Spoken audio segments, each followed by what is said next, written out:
وما خلقت الجن والإنس إلا ليعبدون.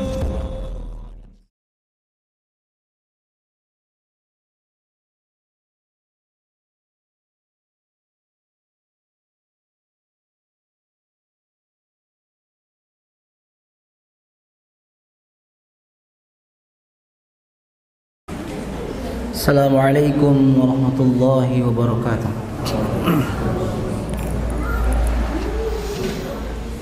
Innal hamdalillah nahmaduhu wa nasta'inuhu wa nastaghfiruh wa na'udzu billahi min shururi anfusina wa sayyiati a'malina.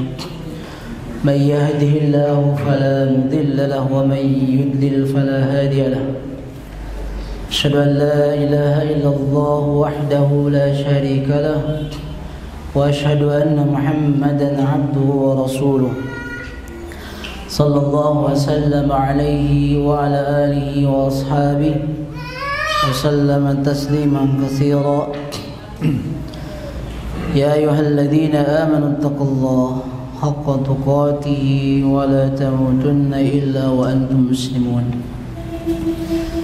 يا أيها الناس اتقوا ربكم الذي خلقكم من نفس واحدة وخلق منها زوجها وبث منهما رجالا كثيرا ونساء واتقوا الله الذي تساءلون به والأرحام إن الله كان عليكم رقيبا. يا أيها الذين آمنوا اتقوا الله وقولوا قولا سديدا يصلح لكم أعمالكم ويغفر لكم ذنوبكم ومن يطع الله ورسوله فقد فاز فوزا عظيما. ما بعد فإن أصدق الحديث كتاب الله وخير الهدي هدي محمد صلى الله عليه وسلم وشر الأمور محدثاتها وكل محدثة بدعة وكل بدعة ضلالة وكل ضلالة في النار.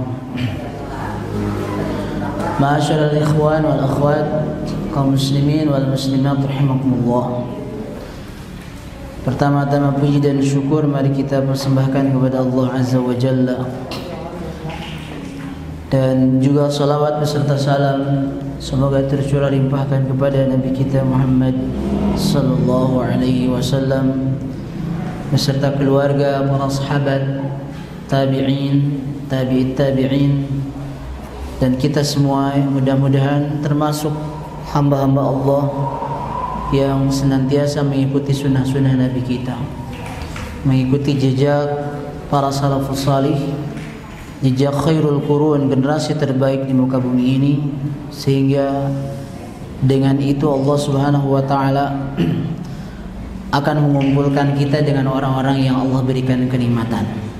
Sebagaimana Allah firmankan, ulaikal ladzina an'ama Allahu 'alaihim minan nabiyyin was-siddiqin wasyuhada was-shalihin. Orang-orang yang Allah berikan nikmat, mereka adalah para nabi, orang-orang siddiqin, keimanannya yang sungguh-sungguh, orang-orang yang gugur di medan perang dengan syahid, dan orang-orang salih. Mudah-mudahan kita dikumpulkan di yaumul qiyamah dengan mereka di surganya Allah Subhanahu wa taala. Ma'asyiral ikhwan wal akhwat rahimakumullah.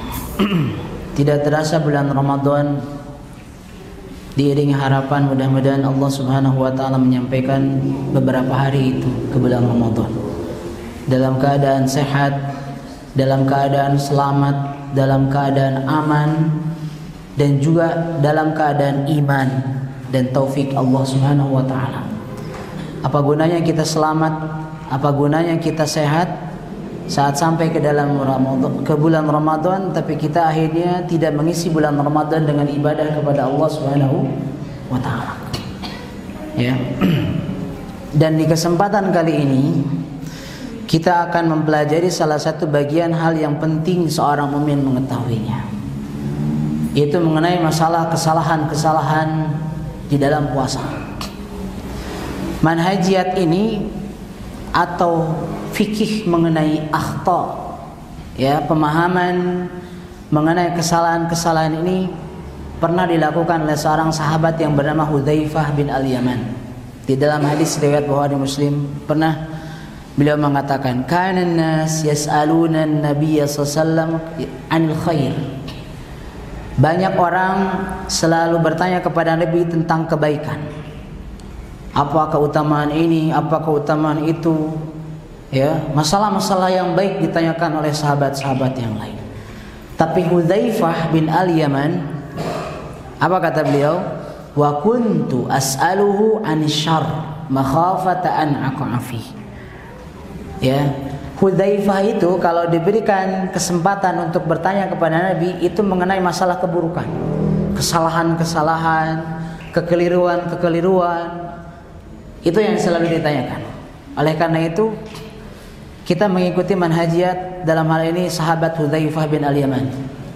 Kita pun harus mengetahui al-akhta. Di lain sisi kita mengetahui tentang materi tentang masalah saum Ramadan, masalah-masalah ibadah yang lain seperti qiyam Ramadan dan lain sebagainya. Kita pun harus tahu apa kesalahan-kesalahan yang kita sering terjerumus ke dalamnya dalam saum Ramadan, dalam salat tarawih atau qiyam Ramadan.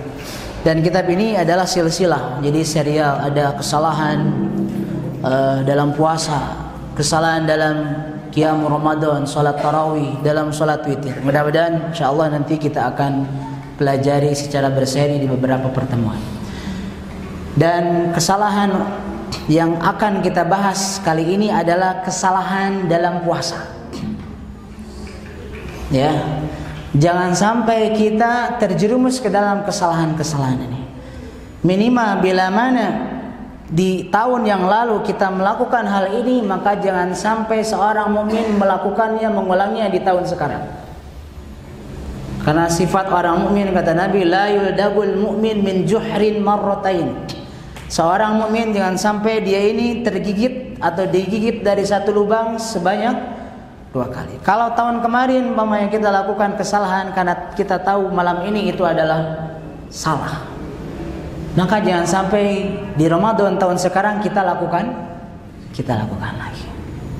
Itu yang kita inginkan bersama dari faedah kajian ini, yaitu memahami kesalahan-kesalahan, fiqhul akhta. Baik, kita langsung saja.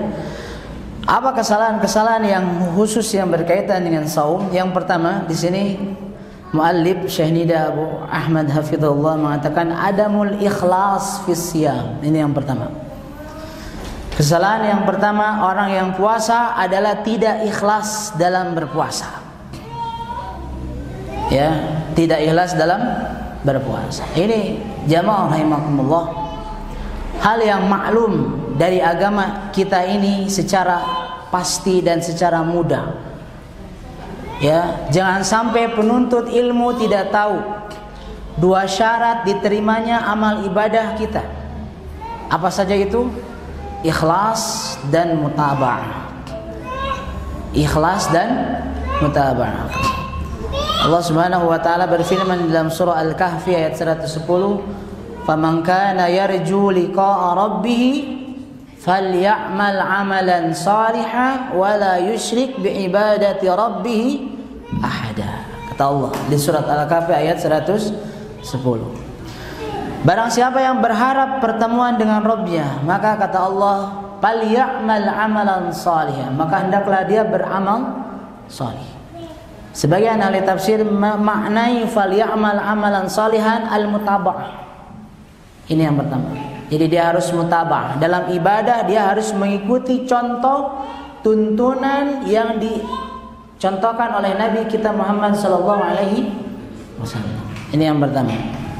Kemudian kata Allah, wala yusyrik bi ibadati rabbih ahada. Dan janganlah dia menyekutukan dengan siapapun ibadah dia terhadap Rabbnya. Ini yang dimaksud dengan ikhlas. Jadi syarat diterimanya ibadah ini sudah Allah sebutkan di surah Al-Kahfi tadi ayat 110.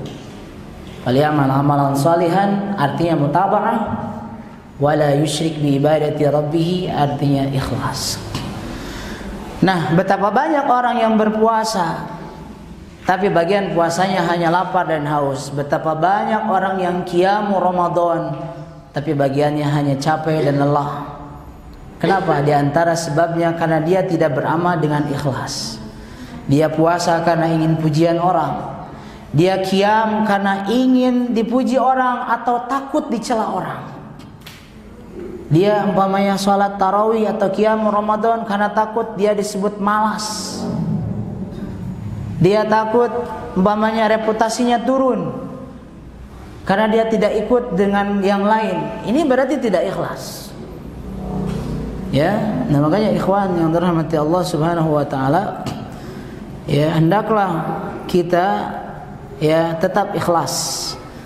Ya, di dalam saum kita bahkan Nabi sallallahu alaihi wasallam mengaitkan ikhlas ini dengan keutamaan man shoma ramadhana imanan wa ihtisaban ghufira lahu ma taqaddama min dhanbihi. Imam Ibnu Hibban ya rahimahullah, beliau mengatakan kalimat ihtisaban yang dimaksud adalah mukhlishan fi, dia ini ikhlas. Didasarkan saumnya itu di atas keimanan, wahtisaban, dan dia ikhlas dalam puasanya itu, maka dia akan mendapatkan keutamaan ghufira lahu ma taqaddama min dhanbi. Maka barulah dia akan mendapatkan keutamaan, dia akan apa? Diampuni dosa-dosanya yang telah lalu. Ya. Bahkan jamaah rahimakumullah, ini ada salah satu penggalan kisah yang sedikit. Ada seorang tabi'in namanya Daud bin Abi Hind. Daud bin Abi Hind rahimahullah. Disebutkan dalam kitab Sifatus Safwah karya Ibnu Jauzi rahimahullah taala. Beliau Daud bin Abi Hind ini, beliau pernah puasa sunnah selama 40 tahun sampai tidak ada keluarganya atau siapapun yang tahu. Tidak ada keluarganya atau siapapun yang tahu bahwa beliau ini sedang saum sunnah. Itu dia lakukan selama berapa tahun? 40 tahun. Ya. Beliau ini adalah seorang pedagang ya di pasar. Ya, beliau ini selalu dibawakan bekal oleh istrinya. Istrinya pun tidak tahu bahwa suaminya sedang apa? Sedang puasa. Dan beliau mensedekahkan makanannya di pinggir jalan kepada orang-orang yang minta-minta. Ya. Dan akhirnya wayarji'u asyian, dia pulang di waktu maghrib atau sore hari. Ya, fayuftiru ma'ahum, dan dia berbuka dengan mereka. Fayadunnu ahla suq annahu qad akala fil bait wa yadunnu ahlahu annahu qad akala fis suq. Jadi istrinya nyangka bahwa dia ini sudah makan di pasar, dan orang-orang menyangka bahwa dia itu sudah makan di rumah. Jadi sampai orang pun tidak tahu bahwa dia ini adalah seorang yang rajin puasa sunnah. Jadi ini betul-betul jamaah sekalian, amalan sunnah ini disembunyikan. Karena memang betul para ulama menyebutkan yang sering dihinggapi oleh riya itu biasanya amalan sunnah. Yang wajib itu jarang. Karena yang lain juga sama. Betul kan? Biasanya yang sunnat itu biasanya berpotensi kita ini lebih ingin riya. Karena yang lain jarang melakukan. Ya, nah makanya hati-hati. Ya, sebisa mungkin kita ikhlas, dan ini harus kita tanamkan dalam diri kita agar ibadah kita diterima oleh Allah Azza wa Jalla. Itu yang pertama. Lalu kesalahan yang kedua, al-jahlu bimubtilatin wa mufsidatis siyam. Ketidaktahuan seseorang atas hal-hal yang bisa membatalkan dan merusak puasa. Nah, ini pun kesalahan. Jadi di saat kita puasa tapi kita tidak tahu apa hal-hal yang bisa membatalkan dan merusak puasa. Ini kesalahan yang fatal. Dan memang dalam masalah pembatalan ini, jamaah rahimakumullah, ada pembatal-pembatal yang sifatnya mu'asirah, artinya pembatal-pembatal yang sifatnya kontemporer, baru. Sifatnya baru. Namun ada pembatal-pembatal yang disebutkan oleh para ulama di dalam kitab-kitab fikih. Ini sudah jelas.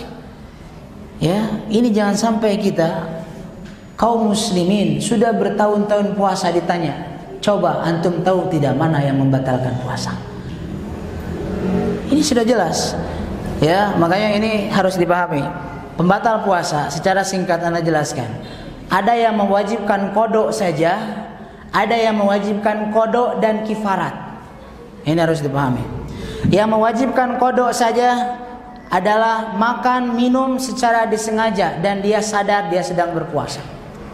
Maka dikecualikan bila mana makan minum dia dalam keadaan lupa. Maka itu tidak batal. Yang kedua, sengaja muntah, ta'ammudul qai.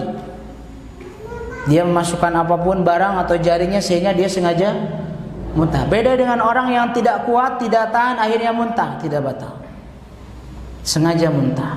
Yang ketiga, haid dan nifas. Ini bagi para akhwat. Jelas, kalau datang haid dan nifas misalkan 5 menit lagi menjelang maghrib, puasa hari itu tidak sah. Walaupun 5 menit lagi. Ini harus dipahami para jemaah, terutama para ummahat. Haid dan nifas. Kemudian yang keempat, ta'ammudul istimna, di antaranya sengaja dia merancap, masturbasi, mengeluarkan air mani. Ini jumhur mengatakan ini membatalkan shaum.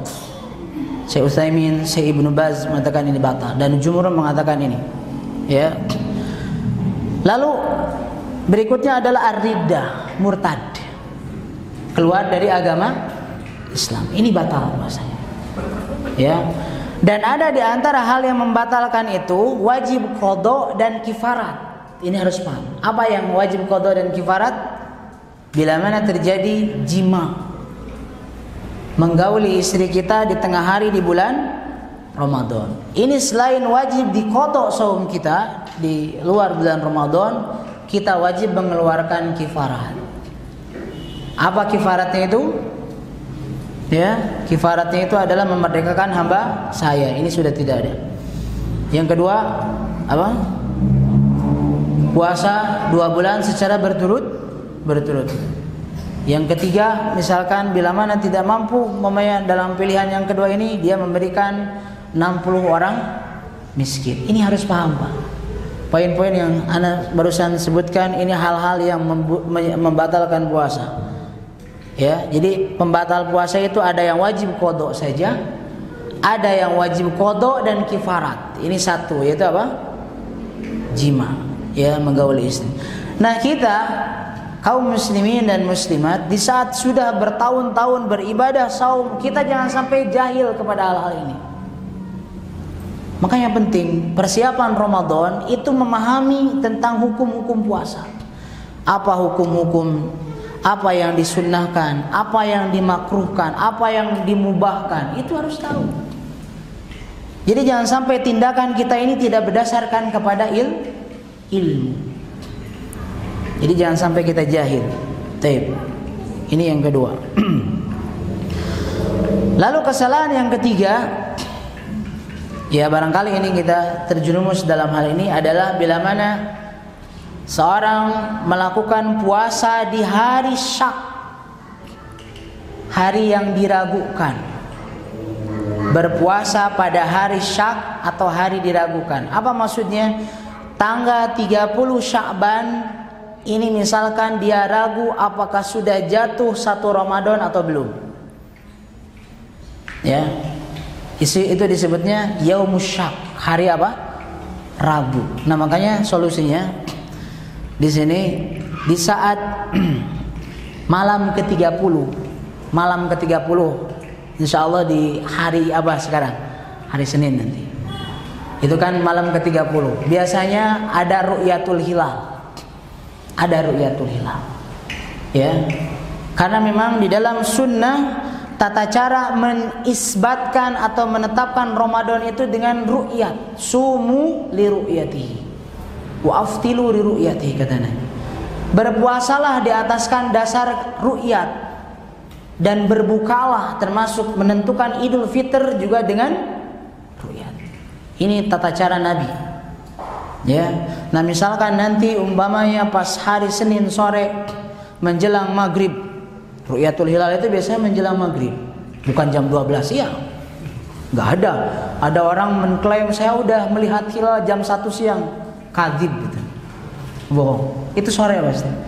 Menjelang matahari terbenam. Nah, bila mana ahlinya ada di kitab Badan Ru'yat. sudah diwakili oleh hukumah, oleh pemerintah, jadi kita tinggal berpuasa menunggu keputusan dari pemerintah. Ya, tidak usah kita umpamanya bingung dan merasa riskan dengan perbedaan dengan Arab Saudi misalkan, tidak masalah. Syekh Utsaimin yang sahih, kata Syekh Utsaimin rahimahullah, likulli baladin ru'yatuhum. Setiap negara memiliki ru'yatnya masing-masing. Jadi kalau umpamanya ru'yat Indonesia dengan ru'yat Arab Saudi ini berbeda, tidak usah dipikirkan. Indonesia memiliki ru'yatnya. Ya. Nah, misalkan ikhwan dan akhwat yang dirahmati Allah, nanti setelah diruyat bahwa tanggal 1 Ramadan itu akan jatuh pada hari Selasa. Oh, berarti Sya'ban itu hanya 29 hari. Nah, misalkan ya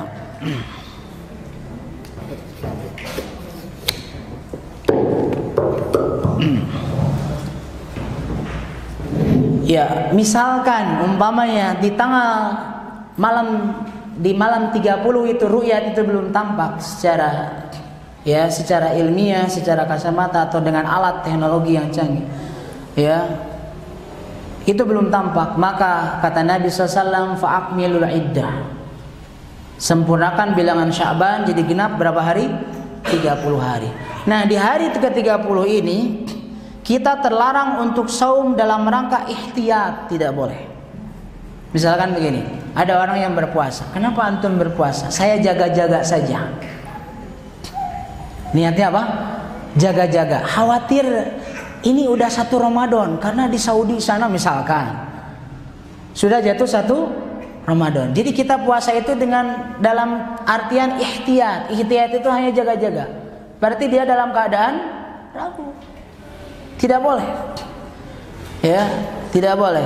Bahkan Nabi SAW di dalam hadis riwayat Ashabus Sunan dari Ammar bin Yasir, man shamal yaum alladhi syakka fi faqad asa Abul Qasim. Barang siapa di hari yang dia ragu di dalamnya, apakah ini Ramadan atau masih Sya'ban? Apa kata Nabi? Faqad asa Abul Qasim. Dia telah durhaka kepada Abul Qasim. Siapa itu? Nabi Muhammad sallallahu alaihi wasallam. Jadi kalau nanti jemaah sekalian, misalkan nanti di ru'yat umpamanya tidak ada hilal, keputusan pemerintah sempurnakan Sya'ban jadi 30 hari. Bagaimana kalau kita berniat saum sunnah pada hari itu? Kalau kita sudah jelas niatnya saum sunnah, itu boleh. Jadi jangan salah paham. Ini sering pertanyaan banyak ke ana. Bagaimana berpuasa setelah tanggal 15 Sya'ban? Ini telah dijelaskan di pertemuan yang lalu. Bagi orang-orang yang sudah terbiasa, ya, apalagi saumnya setiap bulan dia ayyamul bid, Senin dan Kamis, itu tidak ada larangan, silakan. Atau umpamanya dari tanggal 1 Sya'ban dia memperbanyak saum sunnah, tanggal 29, 30 Sya'ban dia masih saum nyambung dengan Ramadan esok hari, itu bisa, boleh. Dan Nabi pernah lakukan itu. Jadi jangan anggap umpamanya oh ini sudah 15 Sya'ban ke sana, tidak boleh saum sunnah. Ini boleh. Ya, jadi tergantung kondisinya bagaimana. Jadi yang dilarang itu adalah saum syak, di saat seseorang ya beribadah tapi dia dalam artian ihtiyat. Jadi seseorang berpuasa karena jalan ihtiyat, ini ada tanattu fid din, kata para ulama. Sikap berlebih-lebihan di dalam beragama. Karena Allah tidak menyuruh begitu. Saum itu harus jelas, ini saum sunnah atau saum wajib, titik. Tidak ada saum istilahnya cadangan, preventif, nggak ada. Nggak ada saum jaga-jaga aja. Takutnya ini pas Ramadan kita gak puasa, gak bisa gitu. Ya, kita ini harus mabniun alal yakin, harus didasarkan kepada apa? Yakin. Nah, makanya nanti kita simak saja keputusan pemerintah besok. Ya, biasanya diumumkan jam-jam segini kan? Ya, kita ikuti keputusan dari hukumah. Ya, dan misalkan terjadi 30 hari bulan Sya'ban, maka kalau antum mau puasa sunnah silakan. Hanya terlarang kita berpuasa dengan dalam keadaan ragu. Ya. Lalu yang berikutnya, ya, kesalahan yang kerap kali terjadi di dalam berpuasa adalah at-talaffudzu bi niyyatis siyam. Talaffuz. Apa itu talaffuz? Melafalkan niat puasa. Ini hal yang kerap kali terjadi dan tidak dilakukan oleh Nabi SAW, kata penulis kitab. Tidak dilakukan oleh sahabatnya, tidak dilakukan oleh para tabi'in, tidak dilakukan oleh salah satu imam yang 4 sekalipun. Dan salafus salih pun tidak melakukan itu. Talaffuz biniat, melafalkan niat apa? Saum. Karena memang para fuqaha sepakat bahwa niat itu tempatnya di mana? Di hati. Maka seseorang yang sudah bermaksud ibadah dan saum wajib, ini harus ada tabyid, misalkan dari waktu malam. Kita sudah berniat bahwa esok hari ini kita ini akan berpuasa apa? Berpuasa wajib. Ya, ini kita malamkan niat kita. Tapi bukan berarti bahwa niat kita itu dilafalkan. Bukan berarti niat kita itu dilafalkan. Ya, dan ini tidak diamalkan oleh para sahabat, termasuk oleh Nabi sallallahu alaihi wasallam dan salafus salih. Dan di saat seseorang misalkan di sini sebagaimana disebutkan oleh Syekhul Islam dalam Majmu' Ar-Rasail Al-Kubra, mahallun niyah al-qalbu dunan lisan bittifaqi a'immatil muslimin fi jami'il ibadat at-taharah was-salat was-zakat was-siyam wa ghairi dzalik. Kesepakatan ulama semuanya disebutkan bahwa ya niat itu tempatnya di mana? Di dalam hati. Tidak ada campur lisan atau tidak ada intervensi lisan di sana. Baik itu di dalam taharah, wudu, tayammum. Niat itu kok tempatnya di mana? Di dalam hati. Saum juga demikian, salat juga demikian, zakat dan lain sebagainya juga demikian. Jadi tidak disyariatkan kita melafalkan apa? Melafalkan niat. Cukup niat itu di dalam apa? Di dalam hati kita. Ya. Kesalahan yang berikutnya yang kelima, ada mutasjil aulad as-sighar 'ala siyam. Tidak memotivasi anak-anak kecil untuk melaksanakan saum. Nah, ini kesalahan bagi siapa? Bagi para orang tua. Ya, ini sebagian orang tua kadang menganggap enteng, menganggap sepele di saat anak-anaknya misalkan dia sudah sebut saja murahik lah ya, sudah bisa membedakan baik dan buruk, sudah bisa umpamanya mengurus dirinya sendiri, dia lupa untuk menyuruh anaknya berlatih untuk saum. Ya, bahkan ada di antara kita merasa tidak tega di saat anaknya berlatih saum. Betul kan? Kasihan anak-anak nangis lapar katanya. Jangan, biasakan. Ya hanya saja untuk anak-anak yang belum balik ya kita tidak usah terlalu ketat. Yang jelas dia sudah berusaha berlatih, silakan. Hanya saja mereka ini harus dilatih dan didorong untuk berlatih saum. Sehingga kita ini kadang-kadang ya banyak di antara kita yang keliru mendidik anak. Kasihan anak. Anaknya misalkan udah 6-7 tahun ini sudah, apalagi umpamanya sudah 10 tahun. Nabi saja kalau sholat, kalau mereka 10 tahun tidak mau sholat, apa kata Nabi? Fadribuhum. Pukullah mereka. Apalagi ini sudah 12 tahun, sudah SMP, masih tidak puasa. Dengan dalih, kenapa tidak puasa? Orang tua saya dulu tidak apa? Tidak nyuruh puasa. Ini kewajiban kita. Dorong anak-anak kita, ini jamaah rahimakumullah, untuk berlatih puasa. Ya apalagi umpamanya dari usia 4-5 tahun mereka sudah diajarkan belajar puasa walaupun hanya beberapa jam, tidak ada masalah bagi mereka. Yang jelas mereka sudah didorong untuk berlatih saum. Dan ini dilakukan oleh istri-istri sahabat. Di antaranya disebutkan oleh Rabi' binti Muawwid, sahabat wanita, Rabi' binti Muawwid. Mereka mengatakan, "Kunna nusawwimu sibyanana wa naj'alu lahumul lu'bah minal 'ihn. Faida baka ahaduhum ala ta'am a'tainahu dzak hatta yakun indal iftar." sahabat-sahabat wanita, di antaranya Robi binti Muawid pernah menceritakan kepada yang lain, kita ini sering melatih anak-anak kita untuk berpuasa. Ya, dulu istri sahabat begitu. Bahkan mereka, ibu-ibunya itu membuat mainan dari kapas al-ihn. Bila mana salah seorang anak mereka ini nangis ingin makan, dikasih mainan kapas tersebut. Ya, sehingga mereka lupa makan sampai datang waktu maghrib. Begitu.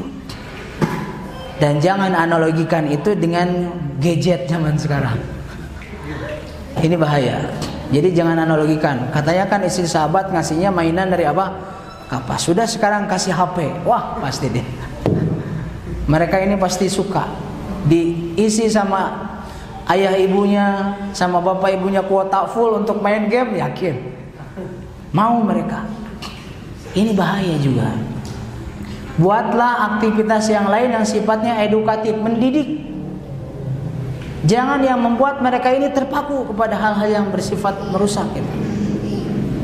Ya. Nah ini, jadi jangan sampai salah paham tentang perlakuan istri-istri sahabat kepada anak-anaknya. Mereka membuatkan mainan-mainan dari kapas sehingga mereka lupa akan makan.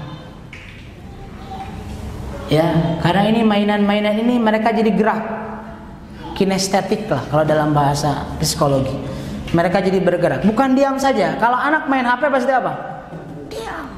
Di kamar berpuluh-puluh jam mereka bisa. Ini lebih bahaya. Ya, nah ini mohon diawasi bagi para aba wal ummahat, bapak-bapak dan ibu-ibu yang punya anak yang usia-usianya sudah kenal dengan apa? Dengan gadget atau Android, ini hati-hati. Jangan sampai umpamanya tenang anaknya berlatih puasa dikasih apa?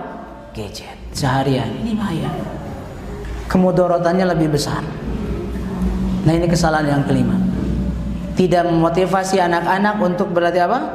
Saum. Dan ini ikhwan rahimakumullah, ini akan berpengaruh di saat dia menjelang dewasa. Pasti. Kemunkaran-kemunkaran yang terjadi ya di masa sekarang itu karena benih yang dia tanam di waktu dia kecil. Bisa saja dia tidak dilatih saum oleh orang tuanya. Itu akan dimintai pertanggungjawaban di hadapan Allah, wahai para orang tua. Jangan merasa tenang. Jangan salah mendidik anak, memanjakan anak. Dalam hal ini tidak boleh. Kasihan anak nanti nangis, biarkan. Merasakan sakit perut, belajar. Karena ini ibadah yang Allah perintahkan. Jenisnya seperti itu. Merasakan lapar dan apa? Haus. Makanya ya, tidak memotivasi anak-anak kita ini adalah sebuah kesalahan dalam berpuasa. Yang keenam, jamaah rahimakumullah, ja'alus siyam mud'atan lil kasali wat taqa'usi 'anil 'amali. Menjadikan puasa sebagai pemicu atau sebab malas-malasan dan berhenti dari bekerja. Jadi dia jadi off bekerjanya. Ini Masya Allah jamaah rahimakumullah. Ya, jangan sampai terjadi seorang karyawan atau seorang pekerja di sebuah perusahaan, seorang murid di sekolah, jadi malas dia belajar, ya, dengan alasan karena sedang apa? Sedang saum, sedang puasa. Ya, misalkan umpamanya yang asalnya rajin sholat jamaah ke masjid, rajin hadir kajian, jadi libur. Ditanya kenapa? Ana shaim. Saya sedang apa? Puasa. Ini Masya Allah. Ya, ini coba kita perhatikan. Coba kita perhatikan di catatan sejarah-sejarah, catatan-catatan sejarah Perang Badar Kubra, pembebasan kota Mekah, Perang Hittin yang terjadi di Palestina yang dipimpin oleh Salahuddin Al-Ayyubi. Ya, di sejarah Islam, pembebasan kota Andalusia itu semuanya terjadi pada bulan Ramadan. Silakan antum baca di Tarikh Islami karya Imam Dhahabi. Ini dijelaskan. Ya, ini semua terjadi pada bulan Ramadan. Bayangkan mereka berperang mengangkat senjata di bulan Ramadan, sedangkan kita bekerja di medan pekerjaan masing-masing malas-malasan. Kerja jadi kurang aktif, padahal kewajibannya misalkan sekian jam jadi dikurangi. Kita sendiri yang mengurangi, tidak jujur. Ya kecuali kalau ada kebijakan pengurangan dari perusahaannya, kecuali. Dengan alasan apa? Sedang apa? Puasa. Jadi jangan sampai kita orang-orang mukmin ini dengan adanya saum ini jadi kita jadi malas gitu. Ya, misalkan ya apapun kegiatan-kegiatan yang dilakukan biasanya di bulan Ramadan, di selain Ramadan, baik itu baca Quran, ya hadir di majelis ilmu, silaturahmi dan lain sebagainya, jangan sampai dengan adanya saum ini terbalik. Jadi kebanyakannya itu tidur dan tidur, malas gitu ya. Jangan sampai saum ini dijadikan alasan jadi apa? Malas. Ini kesalahan. Dan ini kerap kali terjadi di antara kita. Kerap. Ya, dan ini memang sudah menjadi fenomena yang realistis di mana-mana kan. Setelah subuh ini pasti di bulan Ramadan itu rata-rata apa? Sepi. Apa aktivitas kita? Tidur semua. Alasannya akan capek, udah sahur malam. Capek gimana makan? Ya kan? Iya. Apalagi yang lebih bahaya, udah sahur langsung tidur, nggak sholat subuh. Udah sholat subuh nyambung tidur lagi sampai duhur, dari duhur sampai asar tidur. Abu Naum itu. Tukang HS Pak. Ya. Pekerjaannya apa? Tidur. Jangan jadi sampai seperti itu. Para ummahatnya juga sama. Biasanya menyediakan masakan untuk suaminya, semangat karena saum, jadi malas-malasan bawaannya. Bawaannya pengen marah dan marah sama suami. Jangan. Kata Nabi SAW, justru dengan adanya saum itu, tensi marah itu harus semakin rendah, bukan semakin apa? Semakin tinggi. Kita ini kadang-kadang jadi alasan, perut kita lapar, tahu gak anak sedang puasa? Ini jadi alasan dia semakin apa? Marah. Dia tidak sabar dan tidak sadar juga. Harusnya dia inni shaim, jangan marah. Bukan jadi alasan dia semakin naik pitam, semakin mudah marah. Nah ini jamaah rahimakumullah. Ini sudah isya lagi. Baik. Ya kita jeda dulu untuk pelaksanaan isya. Sallallahu ala nabiyina Muhammadin wa ala alihi wasallam. Assalamualaikum warahmatullahi wabarakatuh.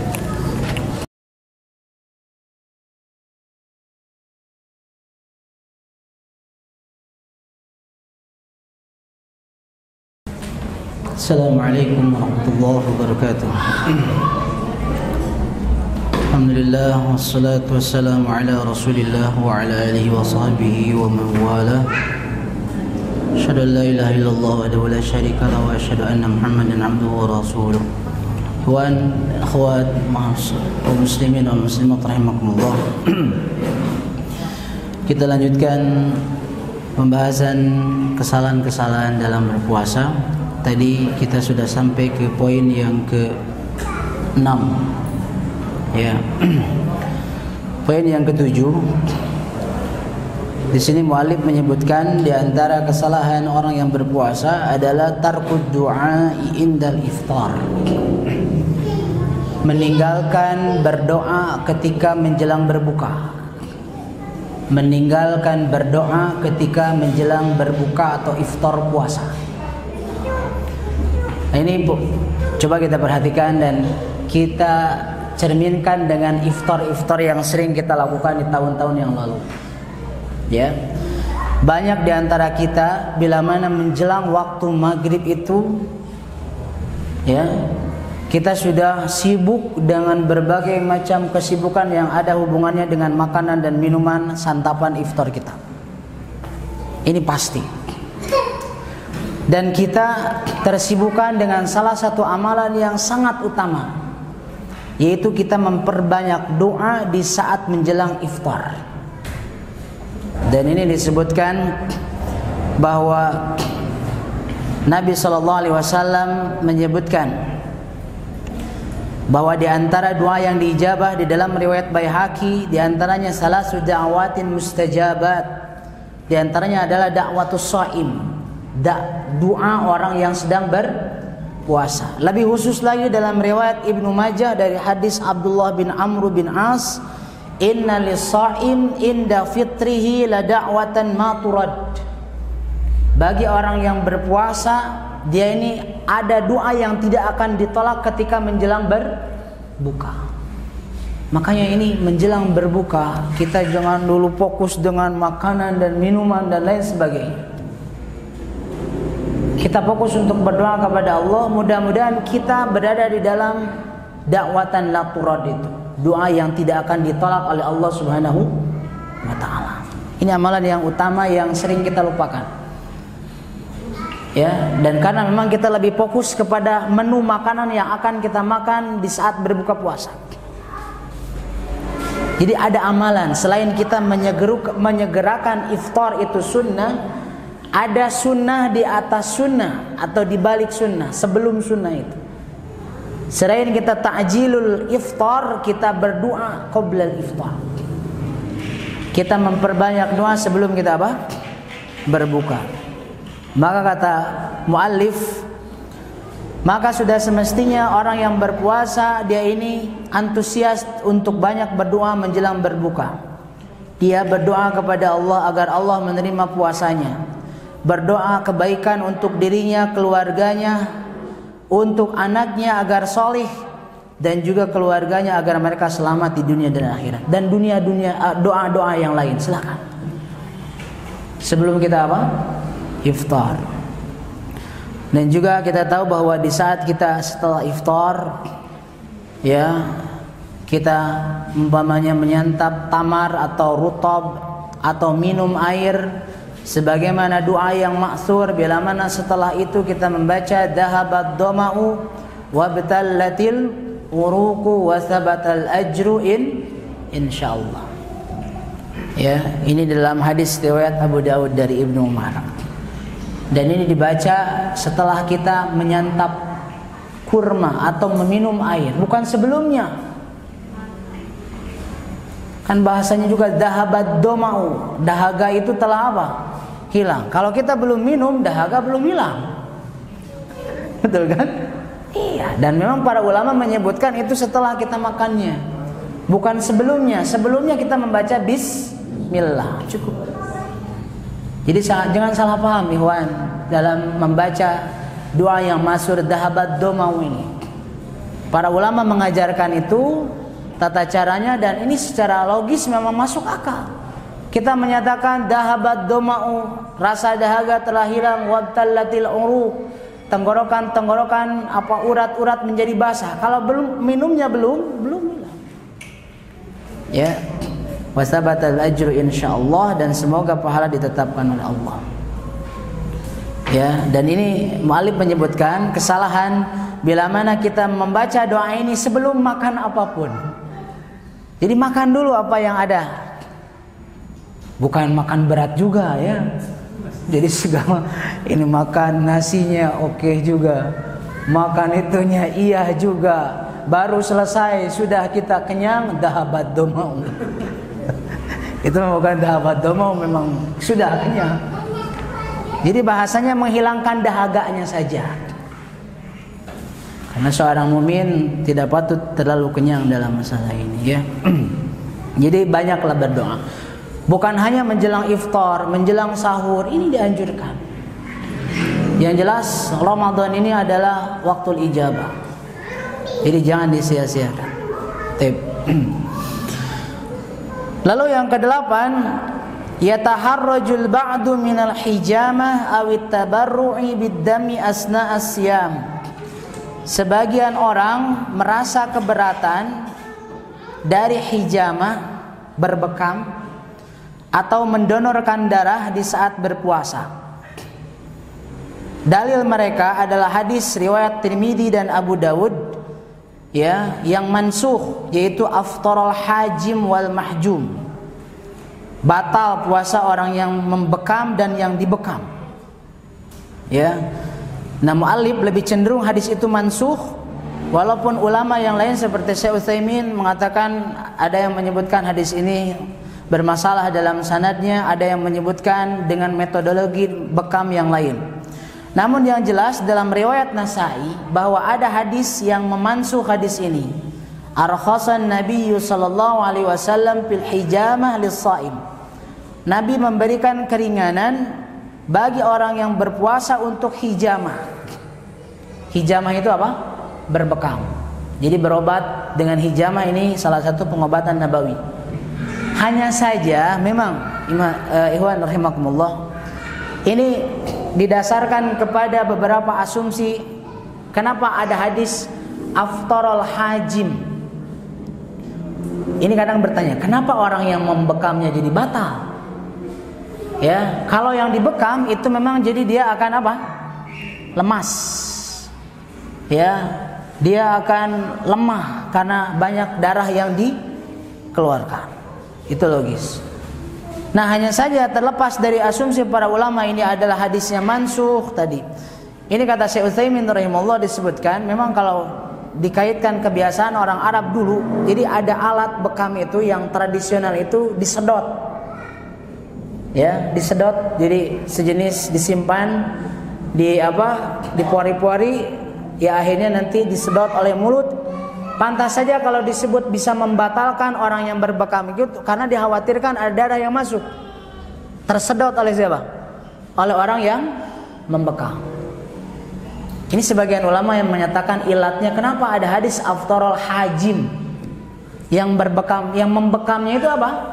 Batal. Karena kita melihat alat sekarang kan tidak demikian kan? Gitu. Simpan gitu kan? Gitu. Seperti itu. Makanya ini dengan cara seperti itu. Nah, terlepas dari para ulama menyebutkan bahwa hadis itu mansuh, maka ya, bila mana antum atau kita semua ingin berbekam, silakan. Hanya saja bila mana dalam keadaan dhaf, lemah, lebih baik jangan. Misalkan kita dalam kondisi tubuh ini kurang fit. Di saat mamanya dibekam, keluarkan darahnya, jadi semakin apa? Semakin lemas, lebih baik jangan. Minimal itu bisa jadi makruh kata para ulama. Ya, andaikan kita kuat biasa saja berbekam tidak masalah, tidak batal. Yang dibekamnya tidak batal, yang membekamnya juga tidak batal. Makanya harus paham ya, hadis aftarul hajim wal mahjum itu. Jadi kalau berdalil dengan ini, nanti orang yang membekam tengah Ramadan itu semuanya batal puasanya. Konsekuensinya begitu. Padahal caranya yang lain. Ya, ini disebutkan oleh para ulama. Nah, termasuk juga bila mana ada seseorang yang berniat dia ingin mendonorkan darahnya. Bahasa Arabnya at-tabarru' biddam. Ini dibolehkan, silakan. Misalkan ada orang yang umpamanya membutuhkan ya golongan darah A, B atau apa. Misalkan kita kebetulan ada dalam tubuh kita dan kita dalam keadaan apa? Shaim, puasa. Itu dibolehkan, bolehkan. Jangan merasa umpamanya ini batal puasanya. Tidak ada yang masuk, yang ada keluar. Ya, darahnya keluar. Jadi hukumnya tetap jaiz atau boleh. Hanya saja bila mana intensitas darah yang keluar itu terlalu berlebihan sehingga kita menjadi pusing atau puyeng. Nah, ini lebih baik ya sampai di situ. Ya, berarti patokannya adalah kondisi tubuh kita. Ya, jadi kalau umpamanya kita dalam keadaan lemah, ya ini jelas-jelas ya dimakruhkan. Termasuk juga ini Syekh bin Baz pernah mengomentari tentang pengambilan sampel darah dalam rangka analisa lab. Ini juga sama, tidak batal. Ini berkaitan dengan darah, jamaah sekalian. Misalkan biasanya kan kalau ada sekian penyakit seperti tipes ya atau DBD begitu kan, itu biasanya suka diambil sampel darah, cek lab. Ya, diambil darah. Ini tidak batal. Dan banyak sekali di antara kaum muslim ini yang rancu, masih kerancuan di pikiran mereka. Oh, temenang, gak boleh mengambil sampel darah, batal. Tidak batal. Syekh bin Baz rahimahullah mengatakan sahbu damin bi ghardi tahlil la yufsidu shaum. Mengambil sampel darah untuk diperiksa, diteliti, ini tidak rusak puasanya. Jadi harus tahu. Ya, harus tahu. Ini ya seperti apalagi sekarang musim-musimnya divaksin. ini tidak membatalkan saum. Karena yang dimasukkan itu bukan air nutrisi. Nah, kalau air nutrisi diinfus itu tidak boleh, batal puasanya. Karena itu menggantikan minum dan makan. Kalau disuntik vaksin memasukkan umpamanya zat tertentu, ini tidak batal. Lewat pembuluh darah tidak batal. Ya, demikian juga ini pertanyaan-pertanyaan yang baru ini musim-musim corona ini. Misalkan hukumnya swab antigen, itu memasukkan sejenis alat ke hidung, mengambil sampel lendir, ya kan? Lendir. Ini juga sama, tidak membatalkan. Walaupun ada yang masuk ke bagian khaysum, itu tidak membatalkan. Kalau umpamanya itunya ditelan ke bawah, baru itu batal. Karena ada masuk barang ke dalam jauf kita, itu boleh. Dan ini beberapa pekan-pekan ini Anda pernah menerima pertanyaan masalah-masalah seperti ini, ya. Dan ini jangan sampai kita ini jahil, tidak tahu. Makanya betul-betul harus paham. Ya, donor darah tidak batal, silakan. Berbekam juga hukumnya boleh. Bahkan ke-9, ada keberatan sebagian orang, dia ini di saat berpuasa dia tidak mau mandi, tidak mau keramas di kepala dengan alasan ada air yang masuk ke pori-pori kepala. Ini Masya Allah, jangan sampai terjadi jamaah sekalian. Bahkan disebutkan bahwa Nabi SAW di sebuah tempat yang bernama Araj, pernah beliau ini mengguyur kepalanya saking panasnya di tengah hari. Itu boleh. Kalau tidak boleh, ya jelas-jelas Nabi tidak akan lakukan itu. Jadi misalkan umpamanya antum saking panasnya antum di air keran, di shower gini gitu ya, asal airnya enggak diminum, itu tidak membatalkan saum, silakan. Anas bin Malik saja disebutkan di dalam riwayat Bukhari, di Sahih Bukhari antum lihat, Anas bin Malik ini memiliki sejenis batab, ya. Apa itu batab? Bak khusus untuk dia ini ngadem di saat dia kepanasan, di saat berpuasa. Sahabat Nabi. Berarti ini hukumnya boleh. Jadi ini seringkali mamanya di saat mengguyurkan kepala. Makanya ada yang mamanya tidak berani mengguyurkan air ke kepala dengan alasan kan di kepala itu ada pori-pori, nanti air ada yang masuk. Emangnya dengan masuk air ke pori-pori kita jadi gak haus? Tidak, bukan minum itu. Ya, ini ada sebagian. Ini kadang-kadang jadi hal-hal kerancuan yang terjadi di masyarakat. Luruskan dengan ilmu. Ya. Termasuk juga yang ke-10, keberatan sebagian orang, ya, dan dia menganggap ini hal yang umpamanya membatalkan. Bila mana dia misalkan kesiangan dalam keadaan junub, akhirnya dia kebingungan. Ini pernah terjadi Nabi SAW dengan Aisyah radhiyallahu anha. Beliau ini menggauli Aisyah di waktu malam harinya, sehingga dia ini kesiangan sampai waktu subuh dan dalam keadaan junub. Apakah saumnya sah? Sah, asalkan dia sudah berniat di waktu malam. Jadi dia mandi di waktu subuh, lalu dia lanjutkan berpuasa walaupun tidak sahur. Bisa dipahami?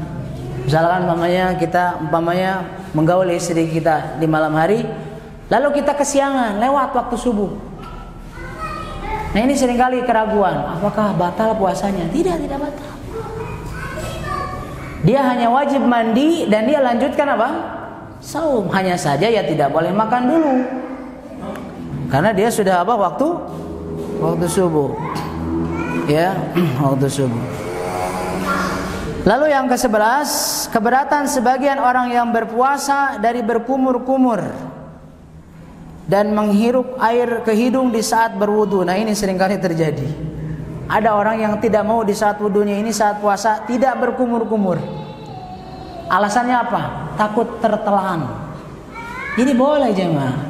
Kita ini di dalam berwudu, Nabi pun mencontohkan baik dalam keadaan saum atau tidak saum, berkumur, hanya saja dalam menghirup air jangan mubalaghah, jangan sifatnya berlebihan sampai dihirup Ya kan kalau biasanya kalau kita tidak shaim itu dianjurkan sampai berlebihan.